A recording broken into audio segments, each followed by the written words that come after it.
Hearing will come to order. First, I apologize to witnesses for the delay. We had a vote scheduled at 10 o'clock. Senators are voting, and they'll be coming back in the next, roughly 10 minutes or so. Senator Hatch, though, did tell me an interim conflict. He'll be here a little bit later, but he has something else that came up he has to take care of. Ralph Waldo Emerson once wrote, "Progress is the activity of today and the assurance of tomorrow."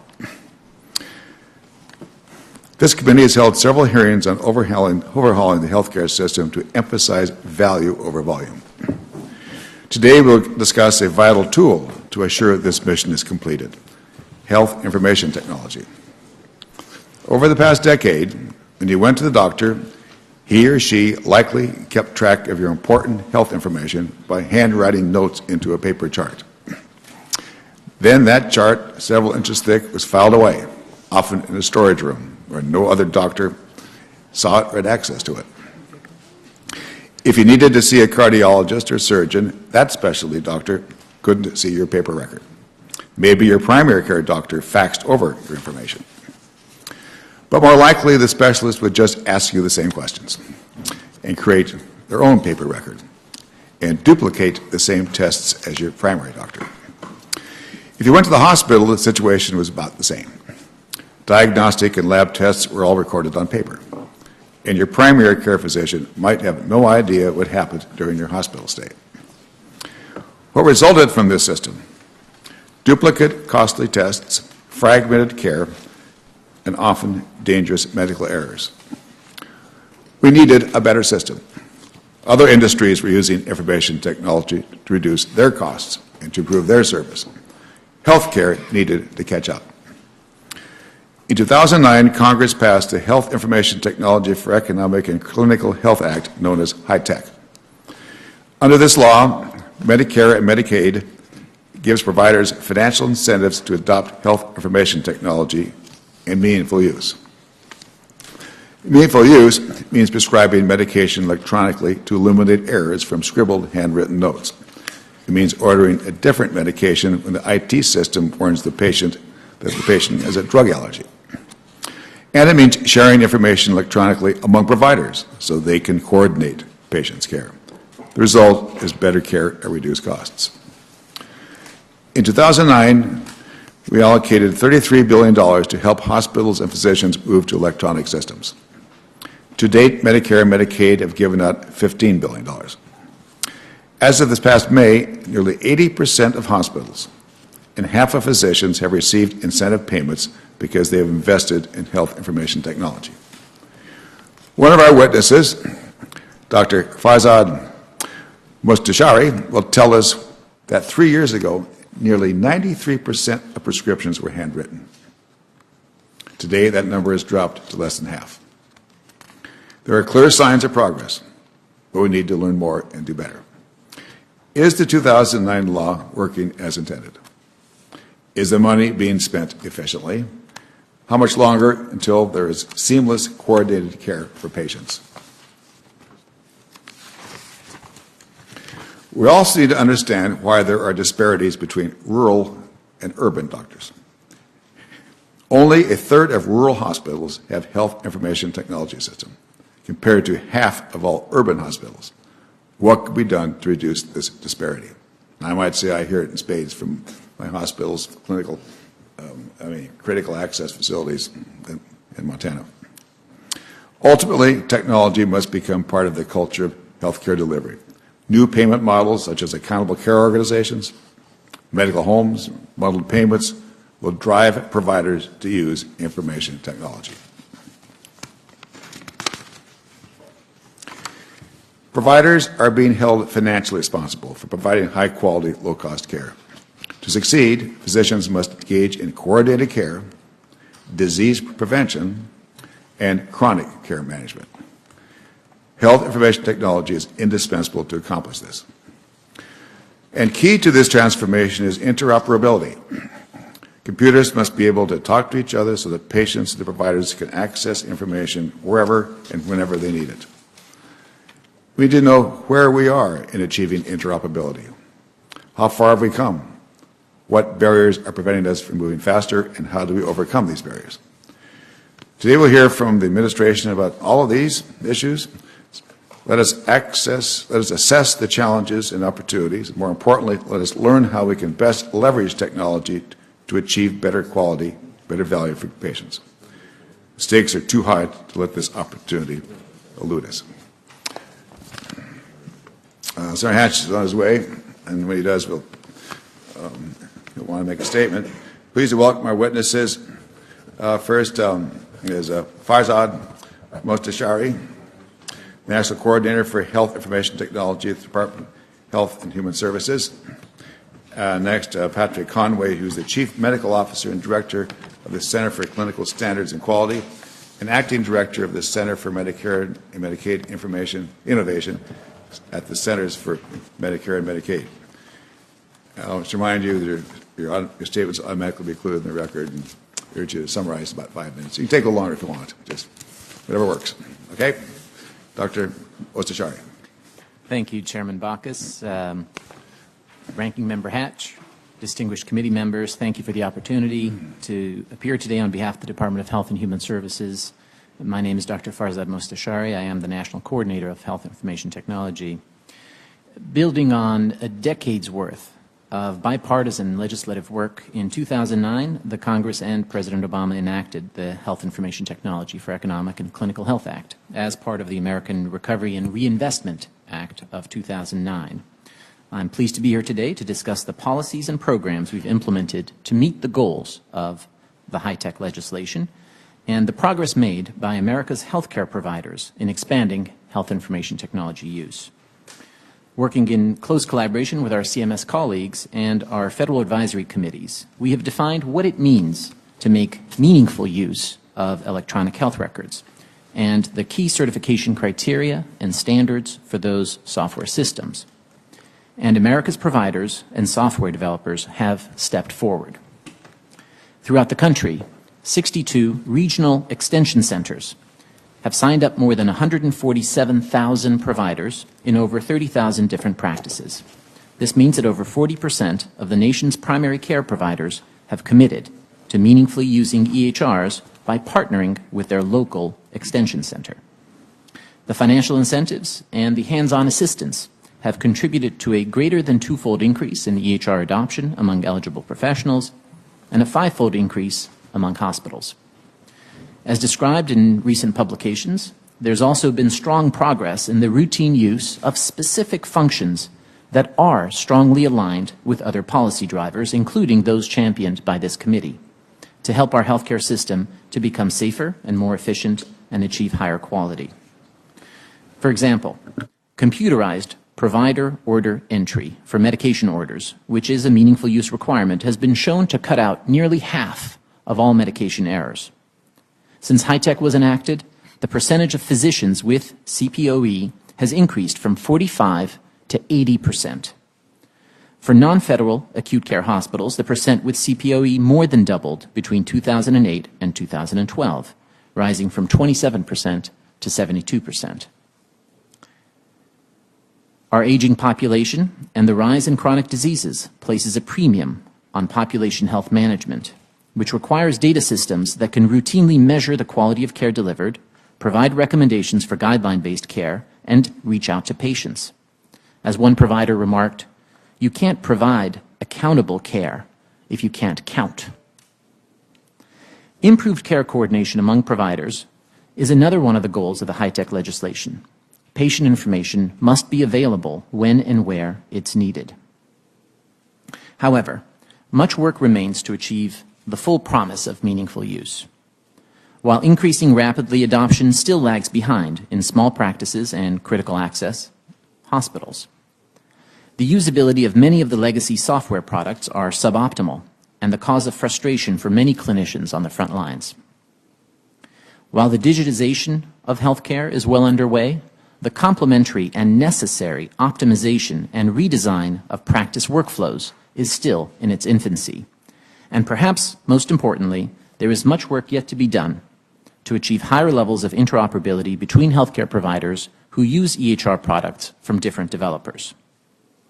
As several senators on this committee have pointed out, it is a daunting task to enable secure and private health information exchange among hundreds of thousands of providers using disparate systems already in place while accommodating changes in technology.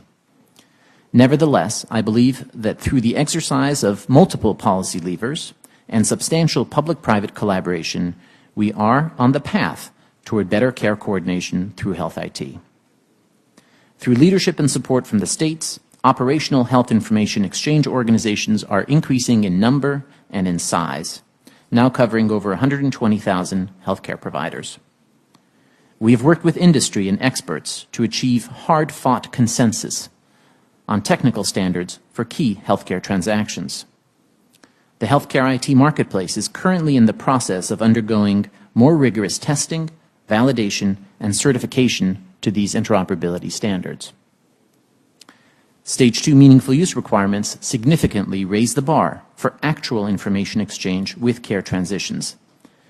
And patients, all too often caught in the middle of doctors who don't speak to each other, can finally get their own data in structured electronic format to share with whomever they please.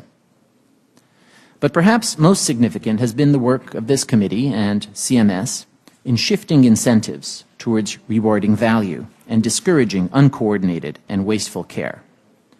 Readmission penalties, value-based purchasing, shared savings programs, and bundled payments are all contributing to a sea change in the incentives of healthcare providers and encouraging greater information sharing.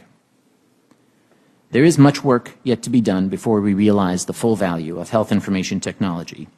But in partnership with the Congress and the community of healthcare providers, software developers, patient advocates, researchers, we are well on our way to establishing a foundation for better health and better care at lower cost. Thank you. Thank you, Doctor, very much. We're honored to have Senator Hatch join us. Senator Hatch, if you'd like to make a statement. Well, thank you, Senator Chairman Baucus. I'm sorry I was a little late, but I had to go to a press conference, and I hate press conferences, but I had to do this one. Okay. But I appreciate you holding this hearing on health information technology, or health IT. This is really an important subject and topic, and the Chairman has rightly stated can help improve the quality of health care in this country. And I appreciate the witnesses who are here today. I've witnessed firsthand the power of testing IT, or of using IT to transform the delivery of health care. In Utah, Intermountain Healthcare System has long been one of the leaders in the field. This transformation didn't happen overnight. Dr. Homer Warner, a University of Utah cardiologist, helped establish the field of health IT in the 1950s.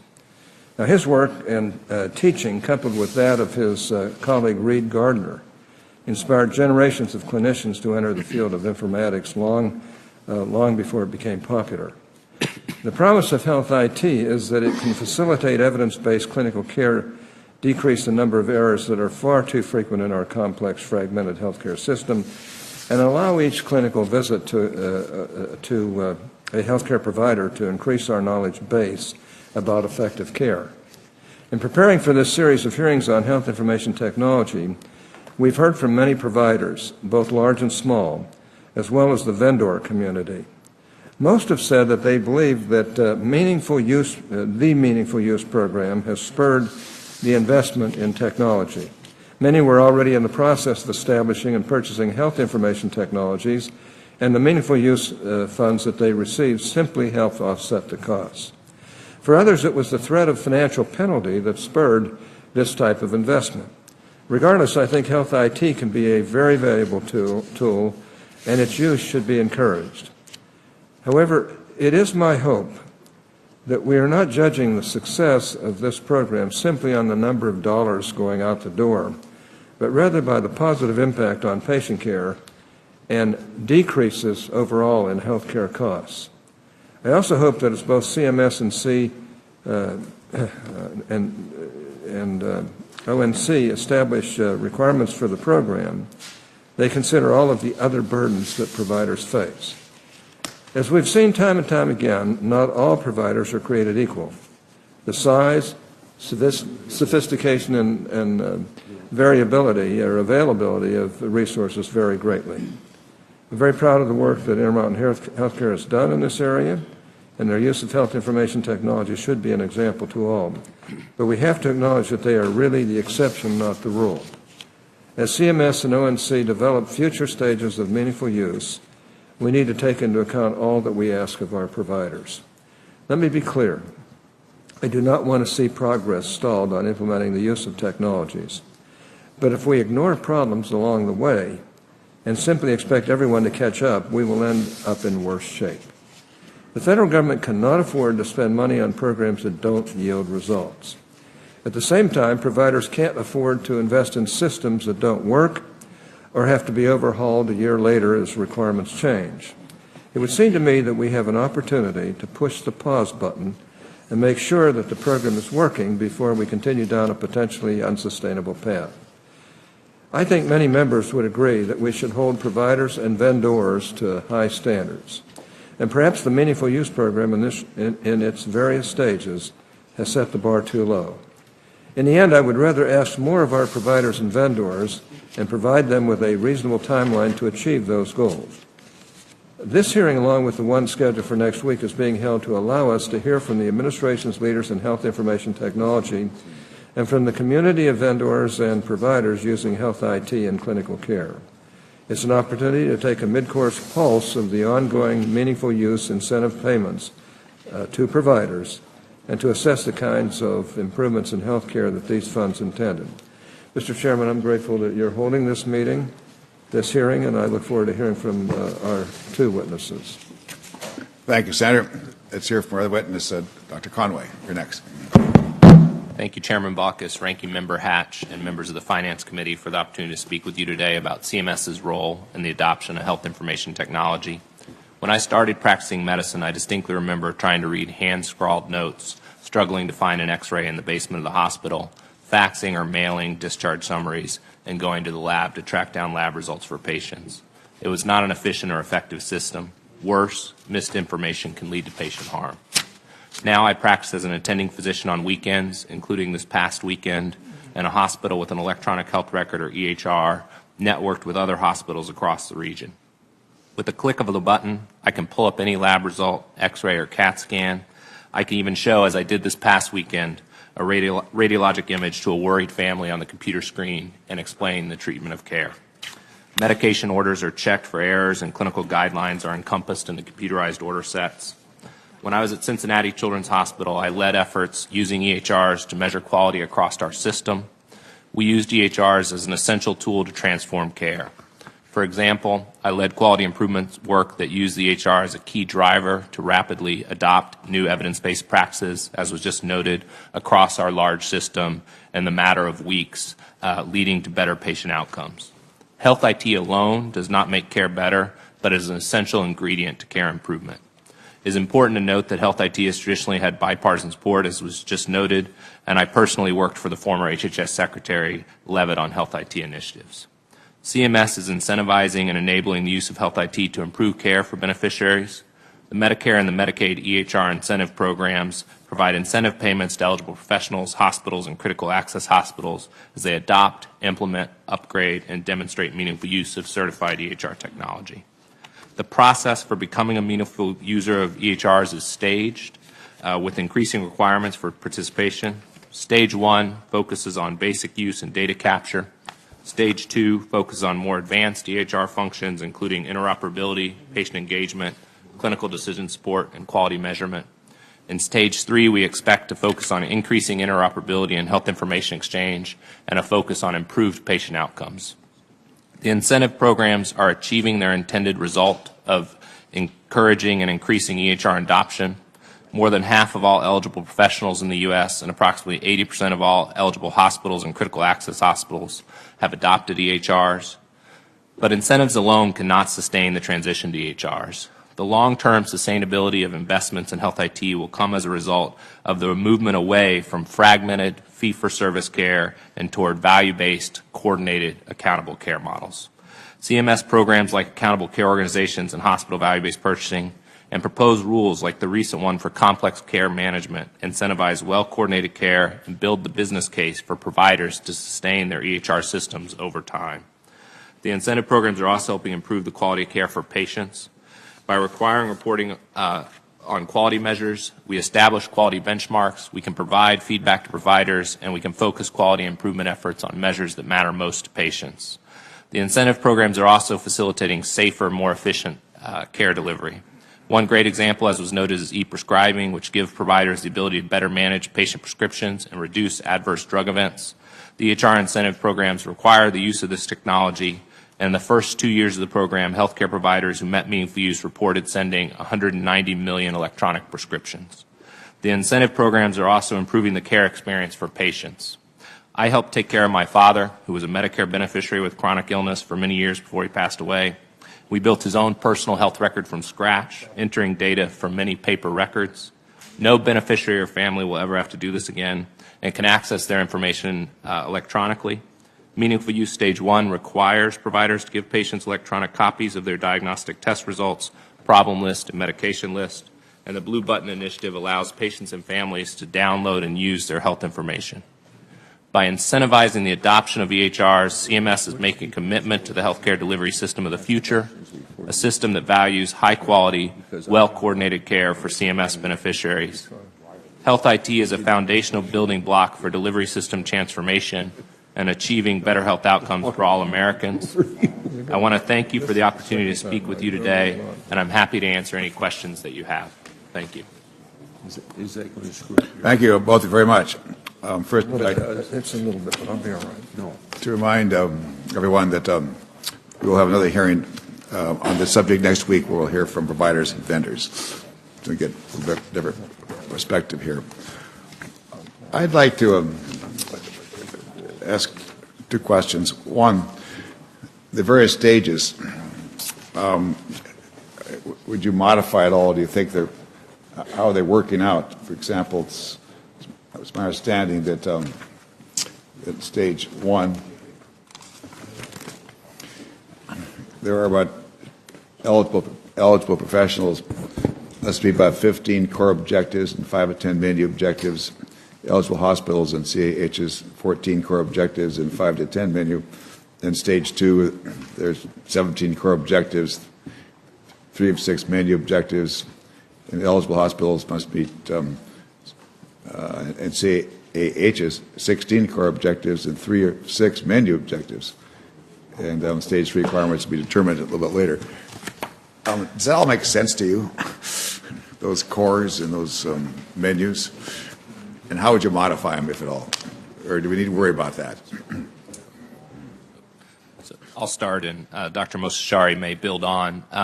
I think the concept behind the core and menu was to require with the core objectives aspects of electronic health records and functionality that we thought was critical to coordinate care. With the menu objectives, the principle was to allow flexibility with selection of the menu objectives. We also removed some core objectives and added some additional core objectives to raise the bar from stage 1 to stage 2. With stage 3, we're evaluating that approach versus other approaches based on stakeholder feedback. And with that, I'll turn it over to my colleague, Dr. Mostashari. As Dr. Conway said, the structure that was recommended to us by the Health IT Policy Committee has this feature both for flexibility in terms of, as noted, all providers aren't the same, and they don't all do the same things. And some of those menu objectives, if you're going to, may not be applicable to all. So by providing with a flexibility, we can say if you report to a professional registry, that can count, but not everybody does. If you access imaging results a lot in part of your day, that can count, but not everybody does that. So it provides flexibility. It also provides the ability for us to introduce and signal functionality that is on its way, but maybe is too soon to require everybody to be able to step up to. No, there's $15 billion in payments. Are they just the dollars just paid, or is it paid on conditions that providers meet certain conditions? I can start, if that's okay, and Dr. Mostashari can build on. So they do have to meet requirements to receive payments. You mentioned the core and menu objectives, which are a significant portion of that requirement, and the functional measures, if you will, for electronic health records. They also are attesting to electronic clinical quality measurement. In 2014, with Stage 2, they'll be electronically submitting, either as individuals or batch reporting for groups, on those functional measures and the electronic clinical quality measure. Are you on track? You know, the administration delayed the employer mandate for various reasons, probably because we weren't quite ready, basically. How are we doing here? Are we on track? Any delays?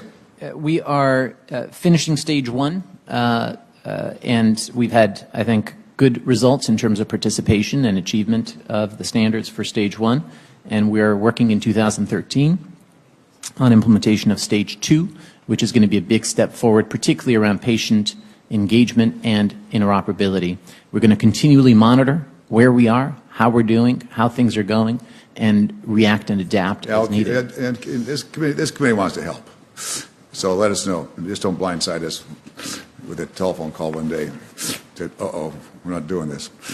But rather let us know if there's some areas that we can help one way, because clearly I don't know a senator doesn't believe in better health IT as a critical component.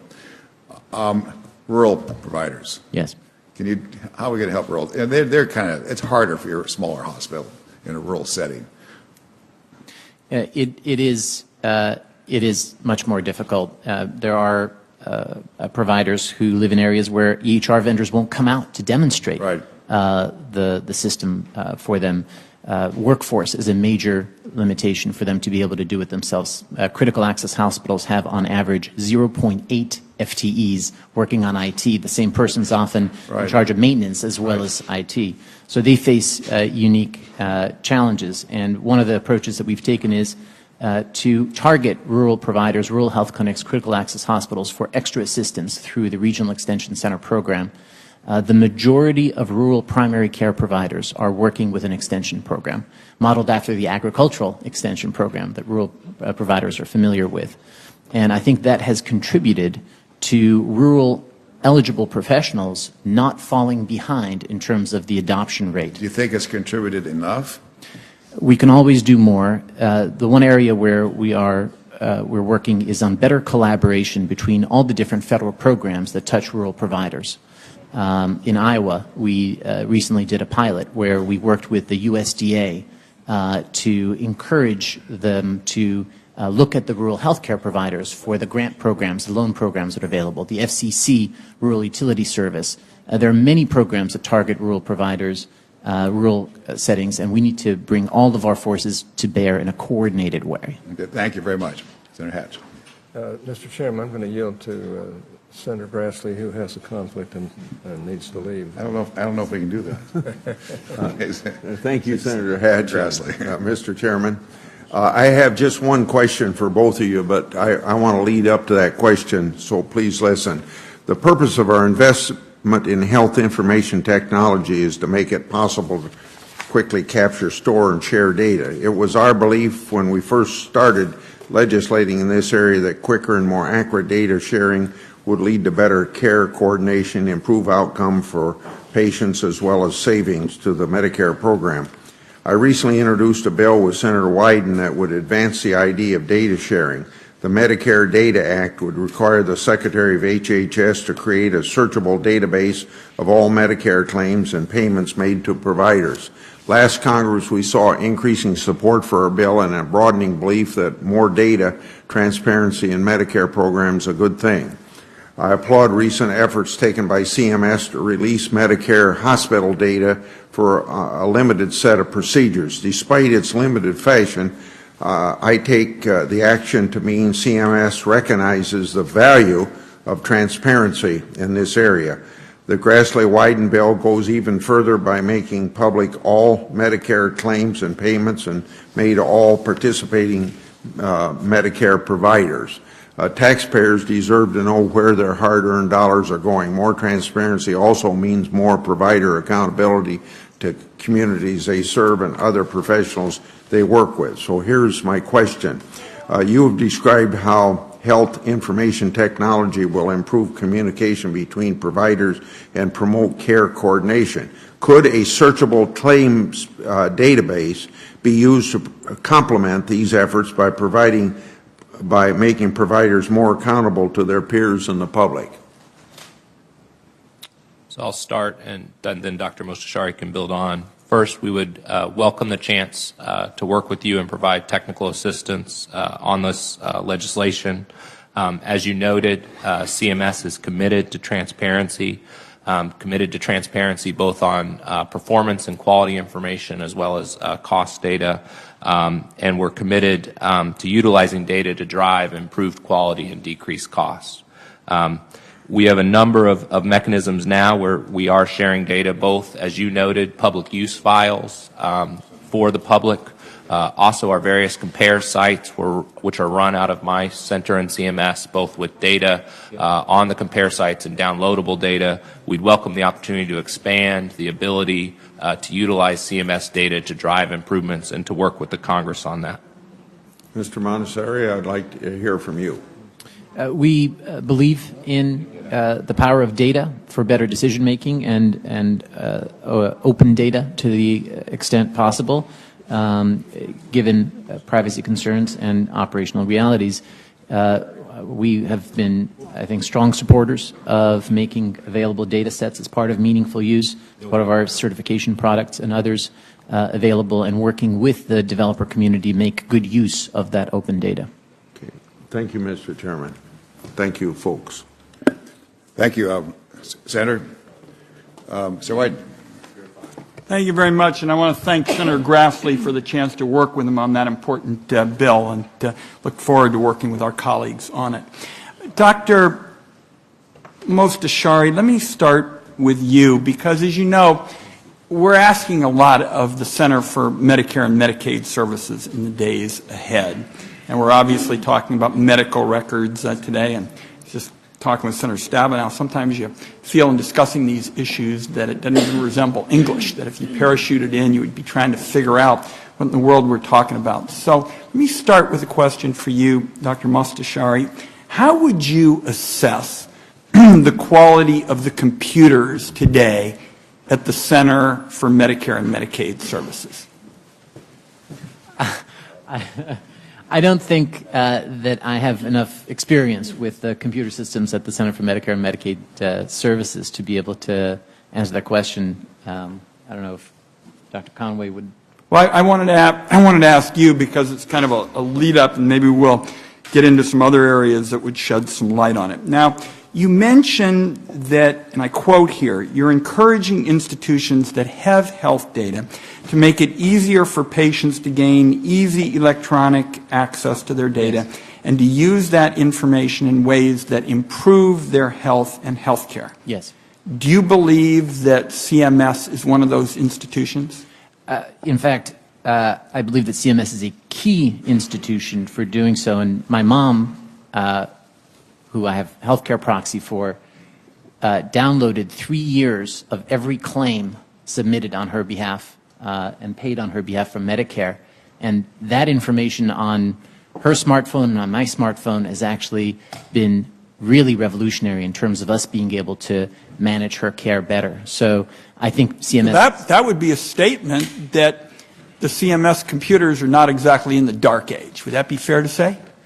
They have done a great job allowing the CMS Medicare Blue Button to be available to all 37 million Medicare beneficiaries. All right. So we've made some headway on the patient side, and I think that's clearly a plus. We also are hearing continually from providers that they are waiting for their data, that they're having problems getting it. And we touched on this a little bit at our hearing last week. This is a hugely important point, as you know, because right at the heart of the bill is the concept of shared savings. What we want to be able to say to providers all over the country, and there is great bipartisan interest, in this, that when you do well, when you're able to give good quality care at more affordable prices, you will, in fact, get to share in the savings. It is locking in a set of incentives that have not traditionally been in fee-for-service. it's pretty hard to tap the potential of shared savings if the providers keep reporting to us and our various staffs that they can't get their data. So what's your take on that, Doctor, and what do you think we can do to make sure that the providers can also get their data in a timely kind of fashion? You've told me something that I think is plenty useful this morning. You said your mom essentially got a lot of useful data in a fashion that was helpful to her, but I'm still getting complaints and concerns from providers. So what's your take about how we turn that around? Well, I will allow Dr. Conway to answer, but providers are now getting more data from Medicare than they ever have before through the shared savings programs, the new CMMI programs, and also through, I think, the important measure in 10322 of qualified entities who can receive Medicare data for the purpose of benchmarking and providing assistance to providers. So I think this the Affordable Care Act provided important enablers of better data sharing, and it's much improved compared to where it has been. I'm sure that there are ways to be improved, but it is better than it ever has been, I believe. And just briefly to build on that, through our various payment models, we do have monthly data feeds now, for example, in the Medicare Shared Savings Program, Pioneer ACOs, and a number of payment models. That is much better in terms of frequency than previously, as you may have heard. And to build on the previous point on technical assistance, I think we would welcome the opportunity to provide technical assistance about, for what level of resources we'd be able to achieve, what level of data feed to what percentage of providers in America. So we'd welcome the opportunity to work with you on this critical issue. My time is up. I'm going to ask you to get back to me on the record, Dr. Conway, about a statement in your testimony. You talked to the point with respect to the vendors sharing information, because we obviously have to hold the vendors accountable. You state, and I quote, "We recognize that some providers and electronic health record vendors may not have a business imperative to share health information about across providers and settings of care." Now, that's a pretty troubling statement, because taxpayers have billions of dollars into making this work, and the vendors have seen enormous growth since 2009. I think we need to know more, and specifically I'd like it in writing, how you're holding these vendors accountable, because that money is out the door. As Chairman Baucus talked about, it is huge sums. And so can you get back to us, say, within a week on that? Dr. Conway? We can commit to working with the Office of National Coordinator to get back to you, and we will try to meet that time frame. Great. Thank you, Mr. Chairman. Send that to the committee. Yes, that's what I meant. Senator Hatch. Well, thank you, Mr. Chairman. Dr. Mastashari, I don't think I can get mad at somebody who'd wear a bow tie like that. I just got to tell you. It's a beauty. I'm kind of envious, to be honest with you. Now, Dr. Mastashari, do you believe that a pause in meaningful use payments to hospitals and eligible providers would allow us to evaluate progress and readjust, if necessary, to get the return on investment that we've searched for with the electronic health record incentive program? And should a pause also coincide with a delay in penalties for the non-adopters? No, sir. I believe that a pause in the program would stall the progress that's been hard fought. The movement that we've accomplished through stage one, we need to give stage two a chance to move ahead and to meet the urgency of the moment in providing support for coordinated care for the transformation in healthcare. And I believe that a pause would take momentum away from progress. Okay. Dr. Conway, in your testimony, you recognize the changes that providers experience in trying to comply with multiple and each slightly different quality measure reporting outcomes. Now, my constituents would agree. When can we expect all of these measures to be, quote, harmonized, unquote, and more importantly, reportable as an automated function from within the EHR itself? Thank you for the question, Senator Hatch. So we have made significant progress in the last 2 years on this issue in my tenure as Chief Medical Officer. Specifically, we just proposed in the physician fee schedule rule the ability for 2014 for groups of clinicians to report once and receive credit for all applicable programs. So the Meaningful Use Program, PQRS, the Physician Quality Reporting System, Physician Value-Based Modifier, and if they're an ACO, the ACO program. This is a very different place than we were a year or 2 years ago. So we're accepting comments on that rule, but we look to finalize to meet your vision of reporting once on an aligned set of measures. For hospitals, likewise, they now can report once and receive credit at the proposal, which we have comments coming back on and look to finalize by August 1st. To report once and receive credit for all hospital programs, inpatient quality reporting, hospital value-based purchasing, and the Meaningful Use Program. So it's a critical point. I used to manage reporting and quality measures for my health system in Cincinnati, and we've now met that goal of an aligned set of measures and allowing people to report once and receive credit for all programs. Well, thank you. Dr. Mostashari, I've heard from providers that significant obstacles to interoperability still exist. Do you share this perspective, and if so, what are these obstacles and how can we resolve them? The obstacles include technical standards, non-proprietary, open standards for sharing information that there's consensus around. Another obstacle is the business case for information sharing on the part of providers, which this committee has done really important work towards resolving. And third, trust. Many healthcare providers feel that they are entrusted with the patient's information, and they are much more comfortable sharing it as part of their normal delivery patterns of care than with remote individuals who they are not on a first-name basis with. We're making progress on all three of those. We heard testimony from Mark Probst, CIO of Intermountain, at the House hearing last fall that more could be done, and we are pushing on the standards, but that there has been clear progress towards the interoperability standards. And stage 2 of meaningful use and the 2014 certification criteria that the vendors are testing to now are taking a big step ahead. If you'd like, I can describe a little bit in terms of what's on the pathway here. Okay. The standards that we are working on are in 3 domains. The first is around language, so terminologies, vocabularies, so that one person's medication list can be compared to and added to another person's medication list. We have never had a single standard for comparing medication lists. We do now as part of the 2014 certification criteria. There are single vocabularies for immunizations. There's a single vocabulary for clinical diagnoses. There's a single vocabulary for procedures.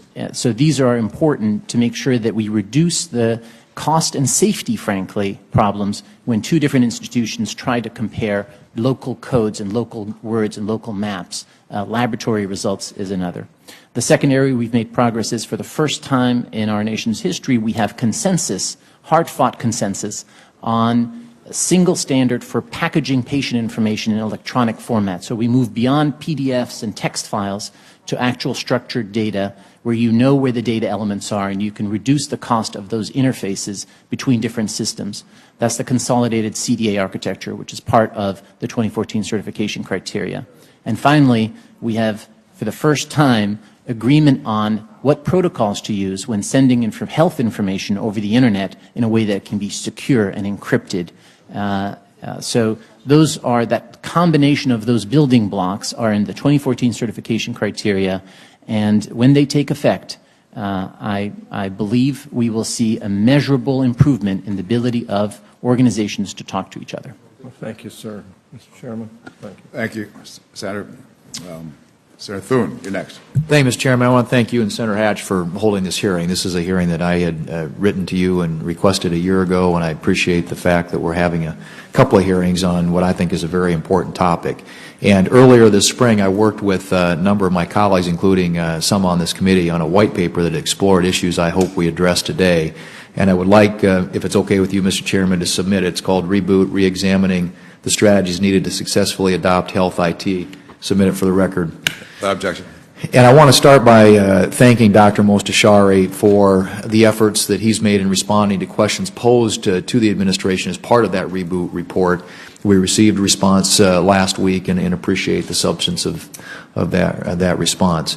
I want to ask a question. I'm really concerned about the argument that we need to make sure that there is a sufficient business case for continued progress on interoperability and exchange of data between unaffiliated providers.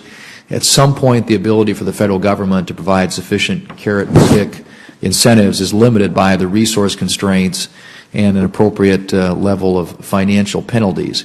So I'm curious to know what you're doing to encourage the use of real market forces, not just government incentives and penalties, to create the business case for continued progress. And I'm also interested in knowing what role the anti-kickback statute plays in constraining the types of market incentives that could be used to help make that business case. Absolutely. And to clarify, we believe that it's important for government to be part of, along with the states, along with commercial payers and purchasers, to be part of changing the context in terms of how the market operates. We're not suggesting that we need more incentives akin to the Health IT incentive program that are incentives for, per transaction, paying people per transaction to create a business case for information exchange. It's more creating the context. The readmission adjustments have had a marked effect on hospitals' interest in coordinating care once they discharge their patients. They just have. We see that every day. The vendors now are much more interested in having interoperability because their customers are saying to them, the market is working. Their customers are saying to them, when I discharge a patient to a nursing home, I want that nursing home to be able to get this information electronically. I want the primary care provider to get the discharge summary. If someone shows up in another emergency room, I want to hear about it because I don't want them readmitted. That's what we mean by creating the business case for information exchange. It's really the business case for care coordination, which is what this committee is taking such important steps on. In terms of the Stark and anti-kickback, we worked with CMS and Department of Justice on a notice of proposed rulemaking on that, and I'll let Dr. Conway speak to that. But it was one of the clearly one of the policy issues that we could use as a lever to make sure that if information systems and software are donated, that we also get the expectation out of them that they will not be used to lock in patient data to a given institution. Yes, so as Dr. Mostashari said, we have a proposed regulatory change we think addresses some of those issues. Obviously, there are additional statutory changes you or other senators are interested in. We would work with you on that. I do, just to amplify what Farzad said on the incentive structure, I've worked in delivery systems that migrated their contract models away from fee-for-service to accountable care models, and it does shift your incentives in a private market setting to incentivize sharing of information, coordination of care. So whether it's a readmissions program or new payment models, our goal is to incentivize those models that enable providers in the private market to achieve better health outcomes at lower cost. I want to come back to something that the Chairman Baucus talked about earlier. I'm concerned about the digital divide that may only get larger as rural hospitals are expected to take the leap into the more rigorous requirements of Stage 2. They've already expressed great concerns about Stage 2. I'm of the view that ONC and CMS ought to develop a way for rural hospitals to have more time to achieve Stage 2 while allowing the more advanced healthcare systems to and providers to move on to Stage 3 if they're ready. And so the question would be, will you commit to giving rural providers more time to achieve Stage 2? We meet with the rural providers. We hear from them. Marty Faddick, who you'll hear from next week, is on on our advisory group, and we have been, I think, quite open to dialogue with the rural community in terms of how we can help them achieve success and not necessarily accept that they are necessarily going to be further behind. And I think what the regional extension centers have helped now. We set a goal of getting 1,000 critical access hospitals to meaningful use by the end of 2014. We're going to revise that goal to get 1,000 critical access hospitals to meaningful use by the end of this year. We think that we are making good progress with those hospitals through the technical assistance and through the coordination that is possible. So we're open to dialogue, but I would much rather see the rural hospitals be able to keep up rather than be acknowledged that they're going to fall behind. My time's expired, Mr. Chairman. I have a couple more questions, but I can submit them for the record. Okay. Thank you, Senator, very much. Senator Casey. Mr. Chairman, thank you very much. Dr. Motashari and Dr. Conway, thank you for your testimony and your public service. When medical doctors and people with your education experience are dedicating your time to helping all of us with regard to health care in the federal government, implementing the Affordable Care Act and all the work that you do, that's of great significance. So we're appreciative of your work.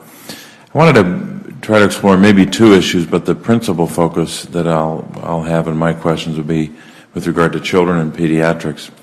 Dr. Conway, you've got a lot of years in the laboring in the vineyards of children's hospitals and working with kids. I know both in Cincinnati and in Philadelphia. How many years one versus the other? Approximately 3 years and 2.5 years in Philadelphia and 5 total in Cincinnati. We want you to increase that Pennsylvania number. Sorry, I'll work on that. I wanted to ask you in particular, when you focus on where you hope we are in stage 3 when you're measuring quality more than you are in the earlier stages. Tell us a little bit about how you measure quality, but in particular, how do you measure it as it relates to children? Because, as you know, as you have, I'm sure, said, and the advocates tell us all the time, children are not small adults. So how you measure for adults will differ from children. But tell us about that and how you hope that, how you're beginning to implement it, but how you hope it works in stage 3. Thank you for the question, Senator Casey. A couple ways we're trying to address that issue, and it is a critical issue, as you mentioned. One, especially for stage 2, we actually we ensured that we had sufficient measures covering pediatric care, so that if you were a pediatric provider, you could report on measures relevant to your practice. 2, we had the concept of an adult recommended core set of quality measures previously. We actually also did a recommended set of pediatric core measures to report on. 2, working with our colleagues at AHRQ and Medicaid, we've worked on work related to standardized electronic health records, working with vendors to make sure that there's electronic health records that meet the pediatric population needs.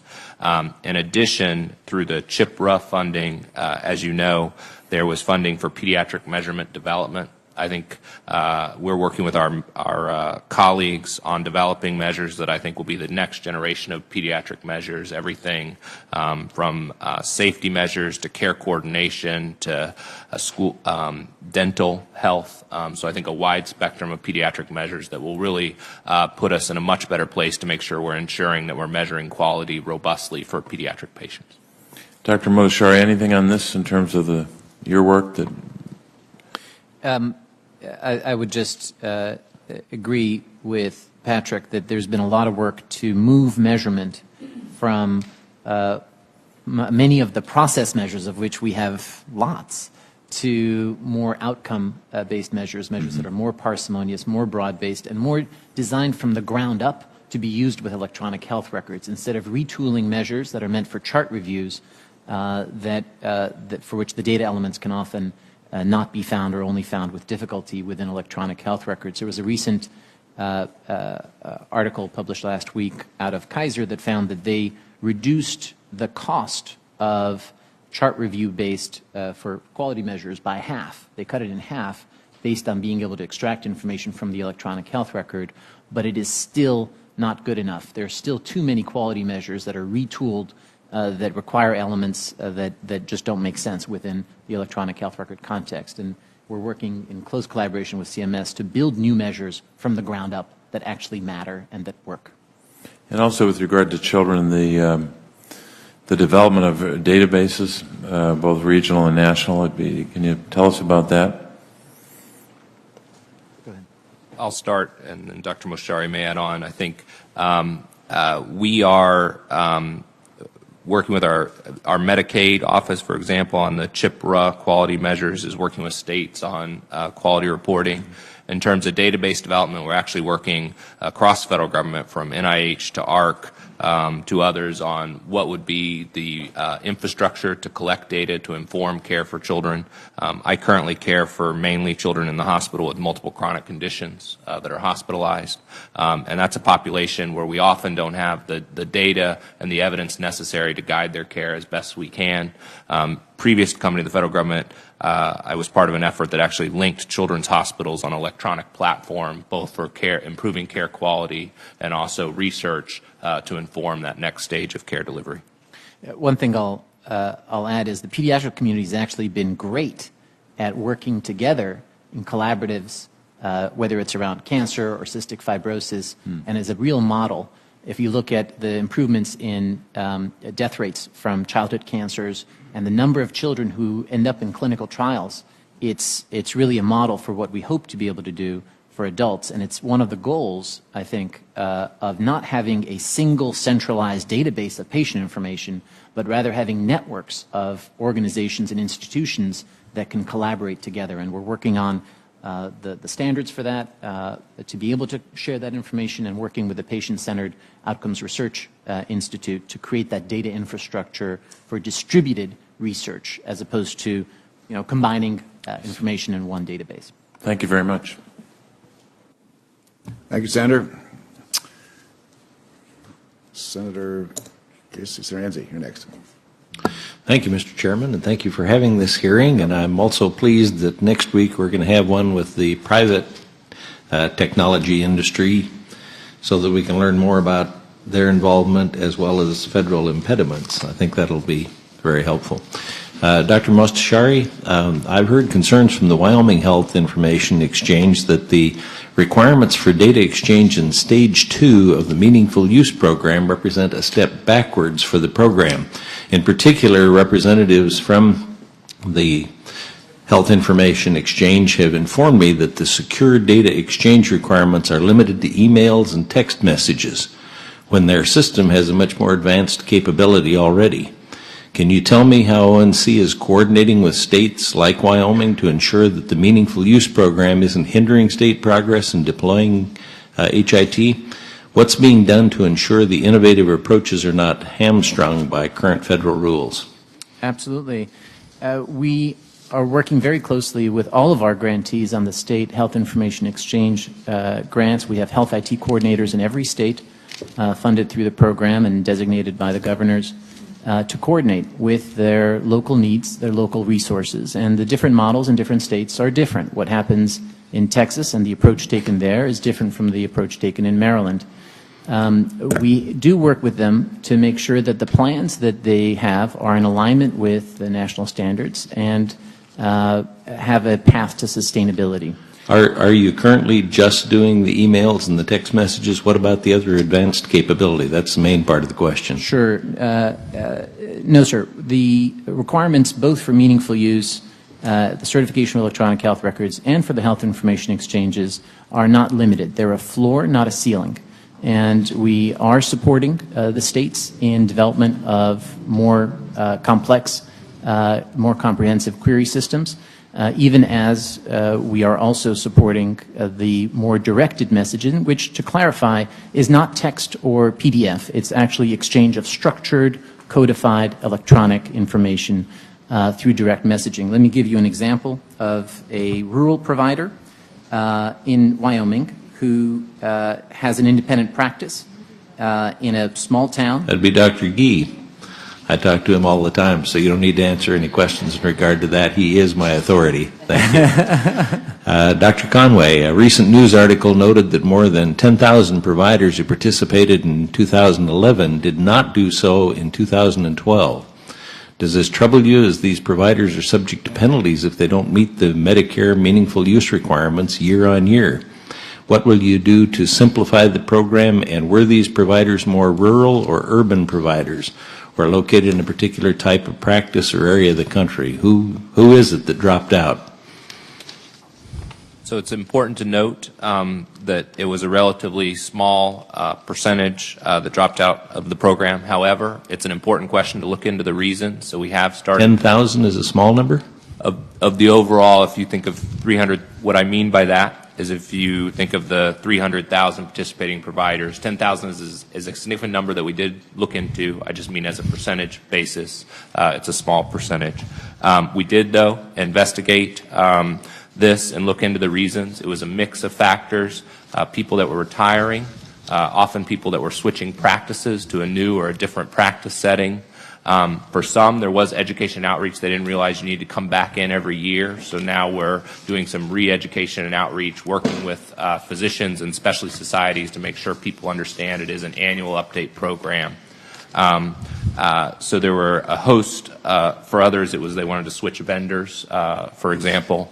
So there were a host of reasons. And in terms of the program burden, we always look to find the right balance of moving the program forward, but minimizing burden and eliminating unnecessary burden on providers. One Thank comment. you, because we have to work with these people one-on-one, even though it's 10,000.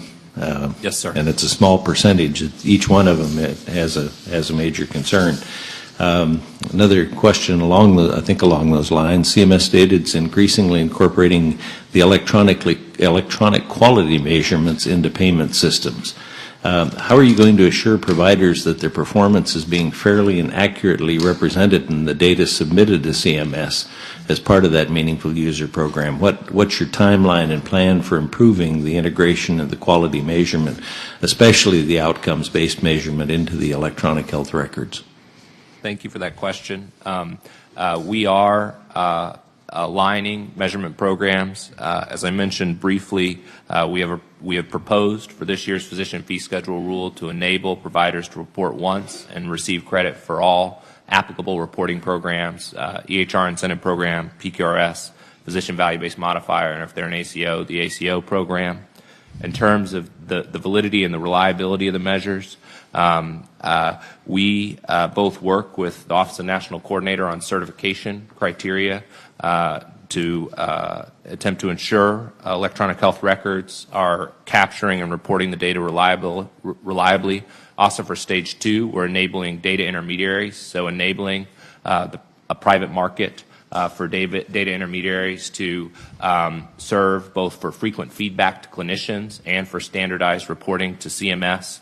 And similar to what we've done in the hospital program, our goal is to provide feedback to providers and to ensure that we have valid and reliable electronic clinical quality measures. If I may, I'll have to talk to my doctors to see if they can understand what you just said, because I had a little difficulty with it, and I'll have more specific questions on all those alphabets that you mentioned, and my time has expired, and I apologize. No problem. No problem, Senator. Senator Stabenow. Thank you very much, Mr. Chairman. This is a very important hearing, and let me just start by saying that we have given you a massive task. When I think about where we started a few years ago, and a number of us working on this for a long time, and talking about going from a paper-based system to a digital, electronically based system is just amazing. So I know there's a lot of work to do. I have a lot of concerns about specifics, but I just want to say in the beginning that we should first recognize the fact that 50% of eligible providers, 80% of eligible hospitals have gotten incentives to move to electronic health records, and overall adoption has more than doubled for physicians and quadrupled for hospitals. So we've done a lot of important work, I think, together on the committee as a Congress, working with all of you, and the fact that we have provider practices have increased from 45% to 80% from 2008 to 2012 in terms of electronic health records.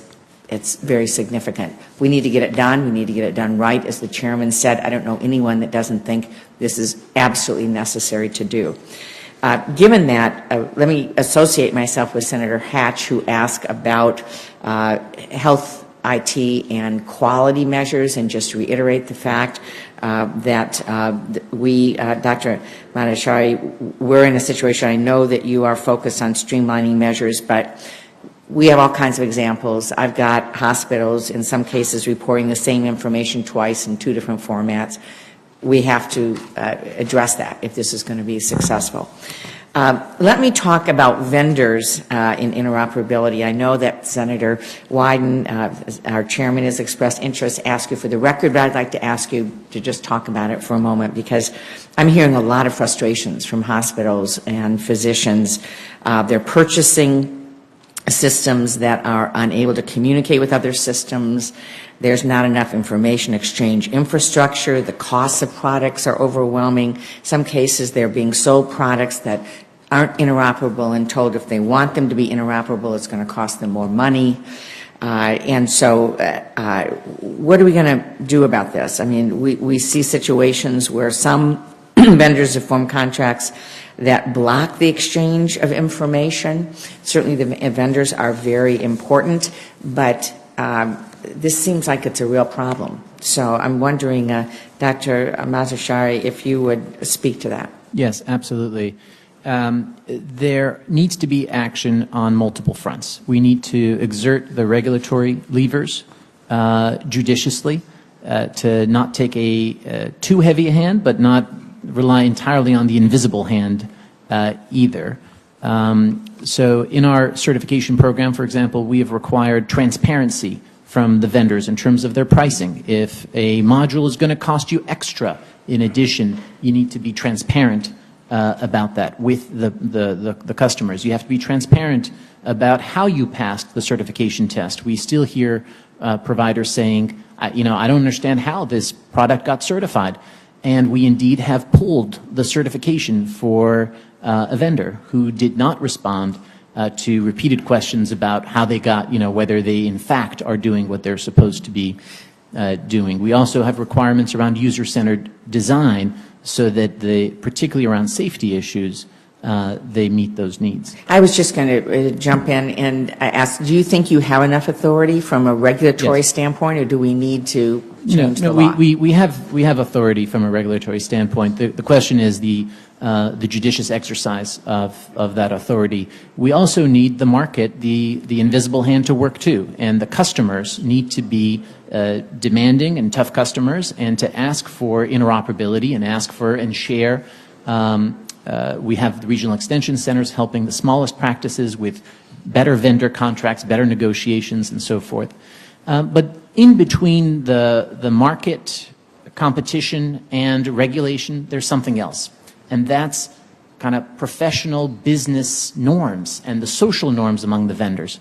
And we have asked them to step up on that. And in fact, the Vendor Association did just recently come out with a code of conduct, which I was very glad to see, that the vendors saying there is actually a code of good conduct for electronic health record vendors that includes things like not blocking information. So I do think we're making progress on that. We need to continue to be vigilant. Let me just say, as my time is up, also related to interoperability, of course, particularly in rural areas, is telehealth, which has such an important impact. We have a lot of leaders in Michigan, and what we call the Upper Peninsula of Michigan. Marquette General Hospital has received a lot of recognition for what they're doing. And so I hope that we are using what we are doing in terms of leveraging telehealth with the interoperability standards that we're putting together, particularly for rural areas. That's very, very important. Thank you, Mr. Chairman. Thank you very much. Senator Roberts. Well, thank you, Mr. Chairman. I think I'm riding drag on this posse. I want to associate myself with the remarks of Senator Enzi and the distinguished chairman, the ranking member. Senator Sabinow pretty well summed it up with regards to the word getting out to all of our rural health care providers. and for that matter, any health care provider. Who are you meeting with this Friday or a week from Friday in terms of the rural providers? We actually meet weekly. Our staff meets weekly. Who are these folks? It's the National Rural Healthcare Association. All right. Critical Access Hospitals. How many of them are there? 5, 10, 20, what, 3? I'm sorry? How many are there? I'd have to get back to you on that. Well, my concern is I don't think we're getting the word west of Highway 81 in Kansas. Or for that matter in, what was it, 10 Sleeps, Wyoming? Yeah. That's 250 people. They have to go 40 miles to even see a doctor. But I'm worried about these folks because it's a lot like Paul Harvey used to be with page 1 and page 2. Page 1, and I'll be back in just a minute. Well, you got phase 1 and phase 2. If we could just pause and make sure that most of the rural providers know what's going on, because I get two sides of the story. I talk to the folks in Topeka, our capital. They say everything is going as best as it possibly can, and I get a lot of calls from providers saying this is the proverbial wet horse blanket. Let me just ask a specific question. Well, my suggestion would be take this show on the road to go out to places. I would recommend probably Hays, Kansas, or Dodge City, Kansas. That's my hometown. I'm not sure I would recommend wearing the bow tie in Dodge City, Kansas. But at any rate, we'll let you do that. Be easy. I could say I can't answer that question. It's the guy with the bow tie. I'm not trying to pick on you here. Okay. But if you could go out and sort of take this, digital show on the road, I think that might be helpful. Or maybe have these folks come in. That, might be a better thing because I know you're extremely busy. By the way, thank you for coming by and visiting with me. You have stated they will also be required to communicate with patients through secure messaging like encrypted email and make patients' health record information available to them electronically. Now, we haven't seen any details on this, and this is probably premature, but how will this work for patients in physician offices that do not have sophisticated access to a computer or the Internet? So, Senator Roberts, I did find the numbers for you. We are working through our regional extension centers that are in the field, modeled after the Agricultural Extension Program, with 23,650 rural primary care providers and 1,025 critical access hospitals that we are working with, boots on the ground, helping them understand what the program is about and be successful at the transition. Now, I have 83 of those critical access hospitals. I'm not sure. You're saying you've been out there to visit with these folks?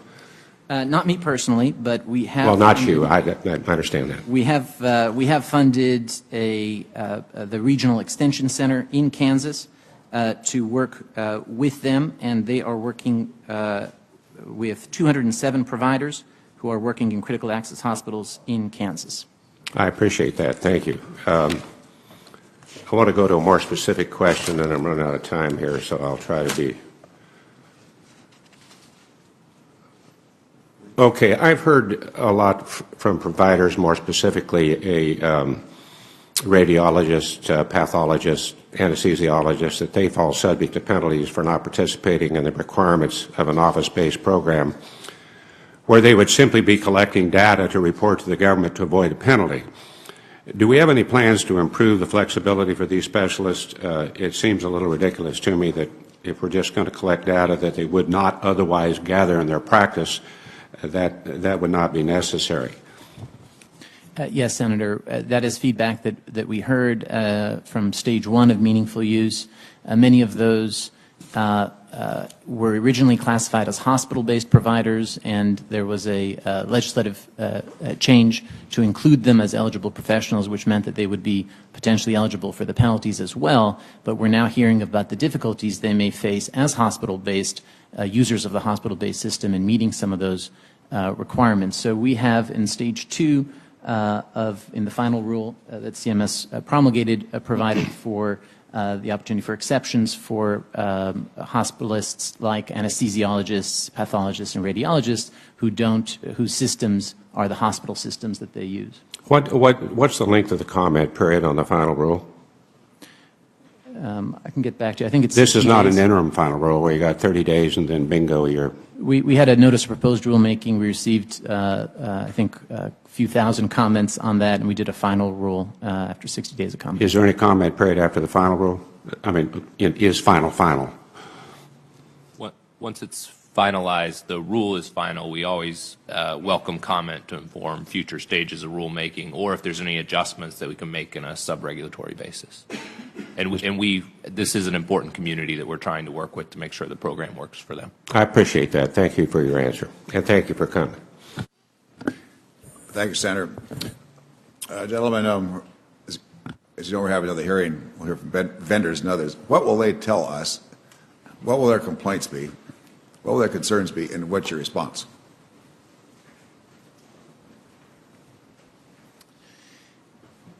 I think you're going to hear different things, Senator, depending on who you ask. There will be some who will say that we are not moving fast enough, not moving hard enough. There are others who will say it's too fast, and the standards are too rigorous. So what category is going to say not fast enough, and what's the category going to say too fast? And making broad generalizations in terms of the comments that we received from the notice of proposed rulemaking, the consumer community believes and has written to us about needing to keep up the pressure, and purchasers and payers included on that group, and some of the smaller, more nimble software companies feel that this is not that difficult to step up to the next stage of certification. On the other hand, the bulk of the larger vendors and some of the those who have to deal with hundreds or thousands of separate installs. What's going to be the most legitimate complaint? Well, they're all legitimate, Senator. But I said most legitimate. I think one of the lessons that we've learned, and one of the ways in which we need to continue to evolve the program, continue to make forward progress on the program, is going to be in terms of moving more towards outcomes, not just in our quality measures, but also in the program, and aligning the program ever more tightly with the needs of delivery reform and payment reform. So our goal is for this Health IT to be truly a foundation for your work, to be able to create a higher quality, safer, more cost-effective healthcare system. And the greater the alignment we can bring between the Health IT and the payment and delivery reforms, the more successful we will both be. If I might build on Go ahead. that, you named one of the groups earlier that I think about a lot, and we need to make sure we address the issue sufficiently, and that's rural providers, small practice, small town providers. By way of context, I grew up in a small town in Texas with a solo practitioner, family medicine doctor. Many of my family are in small practices across the Midwest, including my sister, who's a solo practitioner specialist in the Midwest. And I think we still, Farzad mentioned a lot of the regional extension center work we're doing that's terrific, but I think we need to continue that work, and we need to make sure the program meets the needs of the rural and small practice providers. And we also need to think about what support looks like in future years beyond the regional extension center. I appreciate it. Boy, I urge you to get out. I mean, that is, out of your offices and get out to rural America and see it, smell it, taste it, know what it is. I mean, it's one thing to conceptualize it. It's something else to experience it. And I mentioned you, Dr. Mostashari, because I don't know. I sense you're, Philadelphia guy or you're an Eastern guy, big city guy, and there's a huge difference. 80% of life is showing up, just getting out there, just being there, seeing it. Get out behind your desk. It's well worth it. You're going to make fewer mistakes with respect to rural providers. Get out and see what they experience.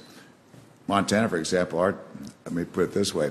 I forgot what the new data is, but population density, I think, in New Jersey is over 1,000 people per square mile. In Montana, it's about 6. there's huge distances, and very small. You mentioned it, that somebody who's doing IT is also the person who's maybe the janitor, might be doing something else. I mean, and so I just get out there, talk to them, feel them, dance them. With the bow tie. With the bow tie. I don't care about you with or without. Makes no difference. You just ask the right questions because people will want to work with you. I will come to Montana anytime. I want you both to go to Montana. Been there and it's beautiful. I brought Bill Roper out when he was CMS administrator a few years ago, and fortunately it was in a blizzard, and flew in a small town, Lewistown, Montana, and I looked at him. We were flying out. He was literally white knuckled. He was scared to death. And it worked. We got a little bump up in reimbursement.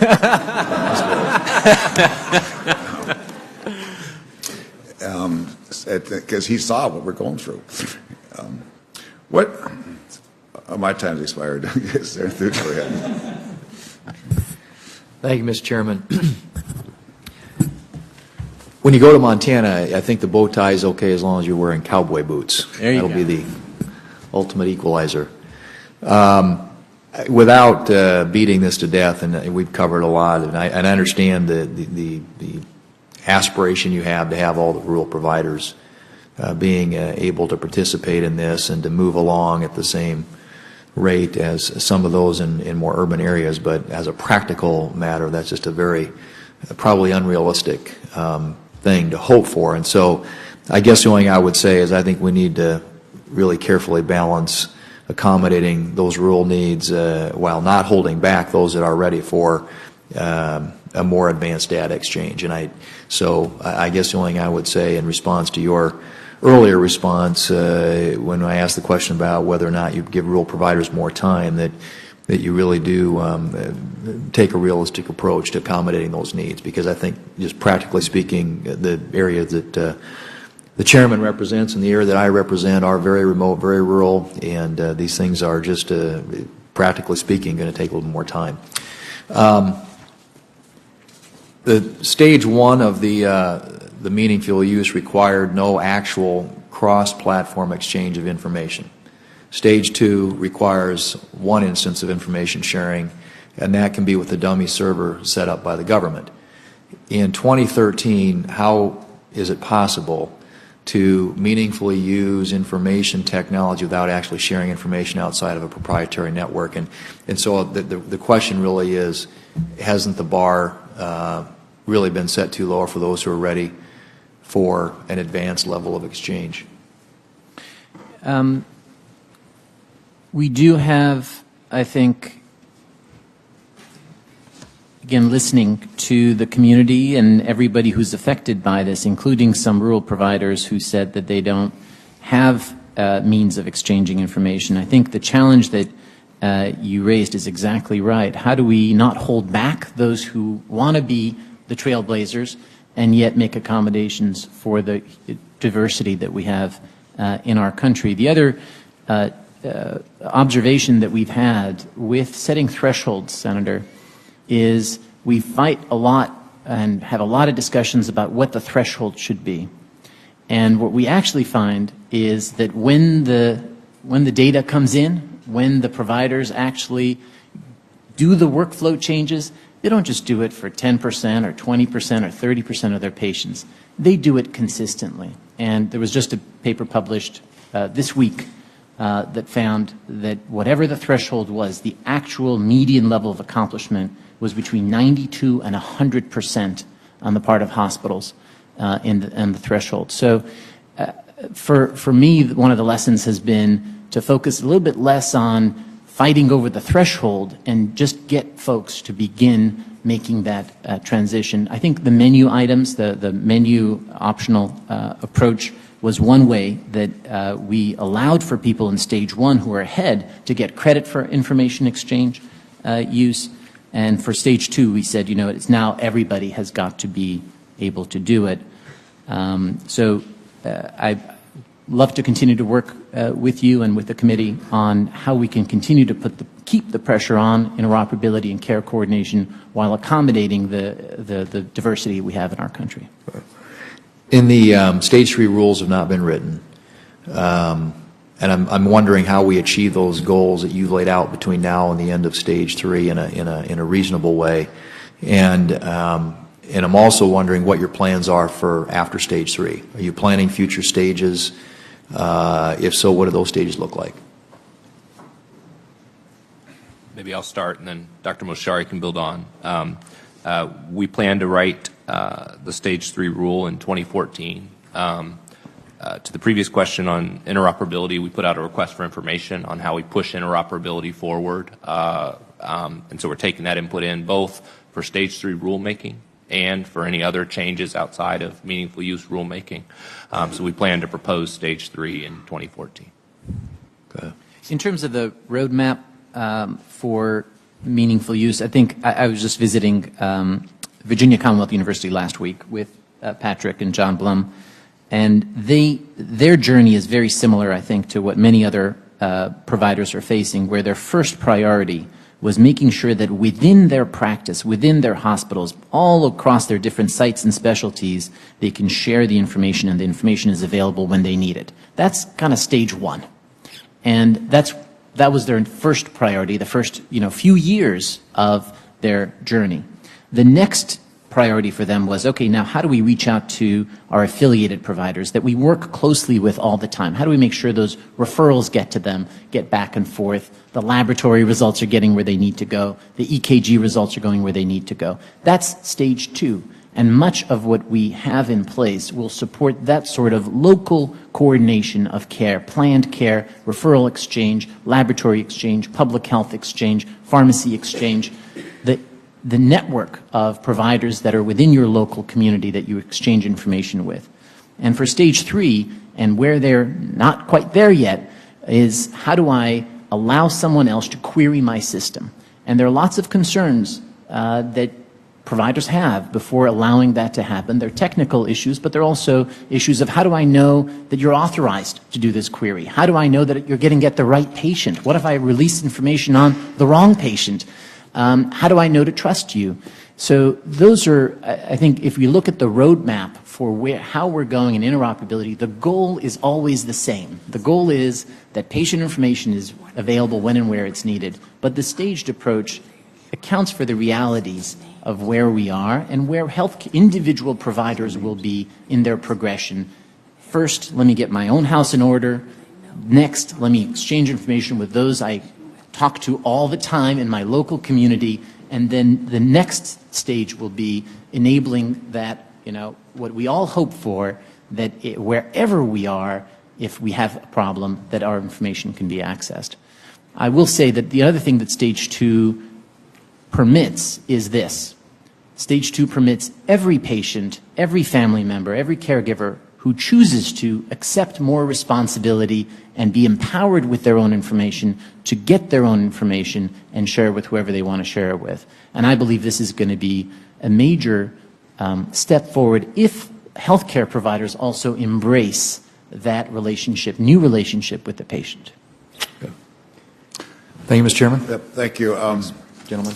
Yeah. What happens when there's someone that tries to access John Smith's record with their 1 million John Smiths? Yes. How do you handle that? So that is one of the barriers towards enabling the sort of exchange that we hope to see, right, is if we're in a local network, if a patient is, I was in Metro Health in Cleveland, and I saw a patient sitting next to a doctor who said, I got my care at Cleveland Clinic.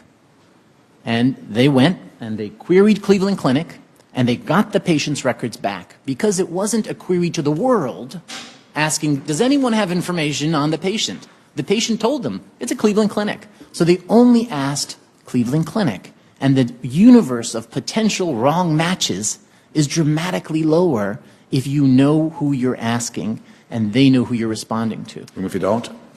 If you don't, it's much more challenging. The solution? We're going to continue to work on finding ways to improve the quality of patient matching, improve the data quality that's used to do that matching, and have guidance on what constitutes an adequate match and what are the liability, frankly, issues and protections in the case of incorrect matches. So how you building trust? You mentioned some providers may not want to divulge information. You don't know if it's going to go. They can trust the person making the query. Correct. How do you develop trust? So trust builds up, I think, over time in the people that you work with in sharing care for patients. That's the first name basis trust. But we can also create institutional supports for that trust. So one of the things that we are funding and working with are governance entities that can say, let's all agree to a common set of rules of the road in terms of how we treat patient information, how we authenticate the users, whether we get patient consent and how. And having different organizations that follow the same rules of the road can increase that trust. But it's no substitute for actual experience. Yeah, I'm not nearly sufficiently technical to know how to ask the next question. But it's basically, what's the goal here? Is the goal here for all patients, all providers, be able to access records? It's a staged approach, and our goal Is that the for goal? stage two. Is that the end goal here? The end goal is that every patient care makes use of all the world's knowledge in taking care of that patient, and that that patient encounter then contributes to the world's knowledge. That's the end goal.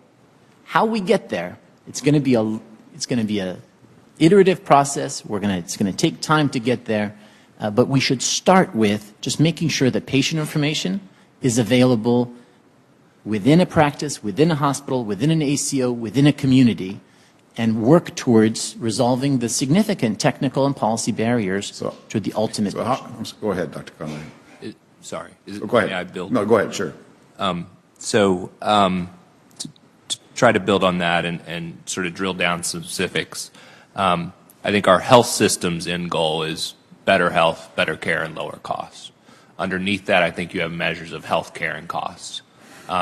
Underneath that, I think health IT is a foundational building block that it's hard to get there without health IT. But if you're my boss, Administrator Tavener, or Secretary Sebelius, I think our focus, as far as I know, and is a key part of, is focused on how do we improve health outcomes for all Americans. And how can all this be gamed? There are a lot of nefarious people out there. Most are good people, but there are a few who aren't. So if you're a bad guy, put yourself in the shoes of somebody who wants to game this thing, make money he or she shouldn't make off the system. How do you do it? And how are you protecting against it? So I think we at CMS are always concerned about the potential for gaming or improper payments. Let me tell you what we're doing to date on that. One, based on feedback we got on the program, we have now instituted not just pre-verification but also prepayment audits, especially when there's abnormal data and random audits. So prepayment audits to try to ensure that we are not improperly paying. We also have post-payment audits to focus and try to eliminate any improper payments or gaming of the system. As you move to submitting data, it also we'll have actual data to analyze in 2014 coming in, which will increase our ability to detect fraud and gaming of the system. What about hackers? When you build this up, I assume you design systems that tend to prevent or minimize. You know, the high-tech legislation gives 8 responsibilities to the national coordinator. The first one is to protect the privacy and security of the health information infrastructure, and it's one that I take very seriously. We have the high-tech legislation also created the chief privacy officer for ONC, Joy Pritz, who makes sure that we bake privacy and security into everything we do, and we coordinate with the Office of Civil Rights, who has undertaken a much more aggressive regimen of audits and enforcement, as well as education for providers. It is a shared responsibility. One of the biggest security problems we have is healthcare providers, small and large, not paying enough attention to the security in the local setting, whether they encrypt the laptop, whether they put things on a thumb drive, whether they put passwords on a sticky note, whether they lock the server room.